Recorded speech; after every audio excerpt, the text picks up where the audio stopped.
नमस्कार, राधे राधे। स्वागत है आपका हमारे यूट्यूब चैनल में। ज्योतिष सीखने की इस सीरीज में आज हम चलते हैं तीसरे भाग के ऊपर। कल जो हमने आपको वीडियो में बताया था, उसके लास्ट में हमने एक कुंडली किसी की रखी थी। आज उसी कुंडली का हम विश्लेषण करेंगे। आपके सामने जो ये कुंडली है, यह है एक युवती की जिसकी 5 माह पूर्व विवाह हुआ है और इनका प्रश्न है हमसे कि इनकी शादी जो है ज़बरदस्ती कराई गई और शादी के बाद अब ये अपने पति के साथ रहना नहीं चाहती, क्योंकि जिनसे ये शादी करना चाहती थी उनसे इनकी शादी हुई नहीं, अर्थात ये प्रेम विवाह करना चाहते थे। लेकिन घर वालों ने इनकी नहीं सुनी और उसके बाद इनकी शादी किसी और से कराई गई। इनका कहना है, मैं शादी में तो हूँ, 5 महीने हो गए मुझे शादी के, लेकिन अभी भी मेरा दाम्पत्य सुख नहीं है, मैं खुश नहीं हूँ उस रिश्ते से। क्या मैं इस रिश्ते को तोड़ दूँ या क्या करूँ, आप हमें बताइए। सर्वप्रथम हम इस कुंडली के लग्न पर विचार करते हैं। आपने पहले वीडियो में देखा होगा, लग्न किसे कहते हैं हम आपको बता चुके हैं। और मकर लग्न की ये कुंडली है और 10 नंबर अगर लग्न में लिखा हो या कहीं भी 10 नंबर लिखा हो, अगर वहाँ पे अगर गुरु बैठ जाते हैं मकर राशि में, तो गुरु वहाँ पे नीच के होते हैं।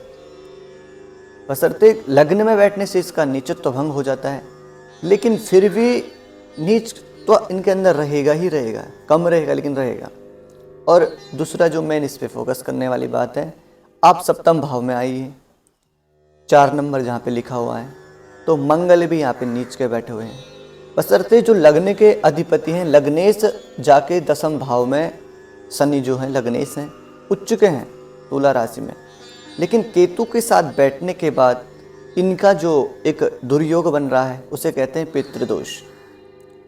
अब ये तो सस महापुरुष योग भी है। अगर लग्न में केंद्र के किसी भाव में अगर शनि का संबंध बनता है, मित्र राशि में बनता है या स्वराशि में बनता है, उसे सस महापुरुष योग भी कहते हैं।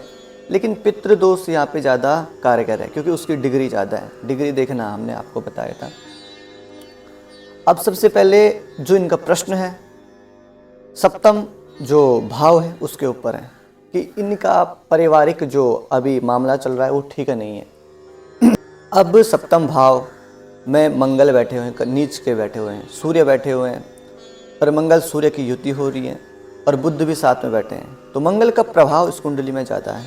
दशा भी मंगल की चल रही है और सप्तम में मंगल नीच के कारण बैठने के कारण आप जिंदगी में कभी भी किसी से शादी कर लेंगे तो आपका दाम्पत्य जीवन में कलह जरूर रहेगा।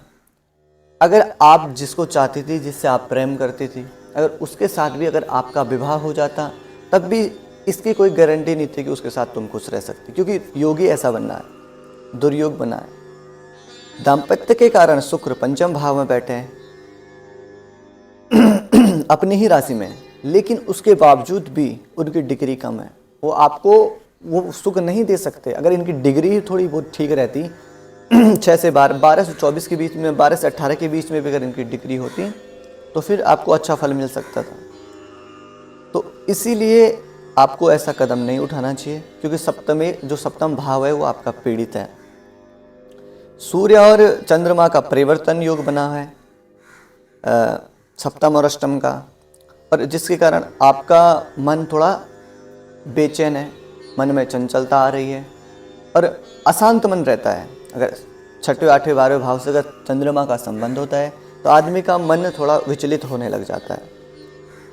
और तो शनि की पूर्ण दृष्टि सप्तम के कारण यह जो दाम्पत्य जीवन होता है उसमें विच्छेद करवाता है। और सप्तमेश पर राहु की दृष्टि, सप्तमेश पर राहु की दृष्टि के कारण भी जो दाम्पत्य जीवन होता है वो पीड़ित होता है।